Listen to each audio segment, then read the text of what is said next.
జ్వాలా తోరణం కార్తీక పౌర్ణమి రోజున జరుపుకునే మరి యొక్క శుభప్రదమైన పండుగ జ్వాలా తోరణం. అనగా జ్వాలా తోరణం అనేది ఎలా వచ్చింది, జ్వాలా తోరణం ఎందుకు వచ్చింది, మనం ఎలా జరుపుకుంటాం అనగా, జ్వాలా తోరణం ఒకనాడు దేవతలు రాక్షసులు పాల సముద్రాన్ని చిలుకగా అందులో ముందుగా అలాహలం ఉత్పన్నం అవుతుంది. ఈ అలాహలంతో మొత్తం సృష్టి అంతా నాశనం అవుతుంది. ప్రభు కాపాడండి అని దేవతలు బ్రహ్మాదినాథులు అందరూ కూడా పలుకుగా అప్పుడు ఎవరూ ముందుకు రారు. ఈశ్వరుడు ముందుకు వచ్చి ఆ అలాహలాన్ని స్వీకరిస్తాడు. అప్పుడు అలాహలాన్ని తన గరళంలో నిక్షిప్తం చేసుకుంటాడు. అప్పుడు పార్వతీదేవి తన భర్త అయిన పరమేశ్వరుడి కోసం తనకు ఏమీ జరగకూడదని చెప్పి అగ్నిదేవుడికి దండం పెట్టుకుని 3 టైమ్స్ 3 సార్లు తను పల్లకి కింద దాటుతాము పార్వతీ పరమేశ్వరులు అని మొక్కుకుంటుంది. సో మనకి ఈ విధంగా జ్వాలాతోరణం అనే పండుగ మనకి జరుగుతుంది.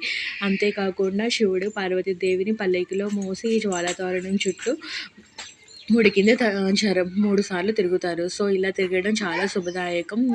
ఈ తిరిగినప్పుడు దానిని ఏం చేస్తారంటే ఎండుగడ్డి పెట్టి తోరణంలా వేలాడదీసి దాన్ని ఆవు నెయ్యి చేసిన ఒత్తితో వెలిగిస్తారు ఈ జ్వాలా తోరణాన్ని. ఆ మంటల కింద నుంచి మన పల్లకిని దాటిస్తారు. సో ఇలా జ్వాలా తోరణం అనేది జరుగుతుంది. సో ఇది పౌర్ణమి వేళ జరుగుతుంది. కార్తీక పౌర్ణమి నాడు మనము ఈ జ్వాలా తోరణాన్ని కళ్ళతో వీక్షించినా చూసినా మనం చేసిన సకల పాపాలు పోతాయి.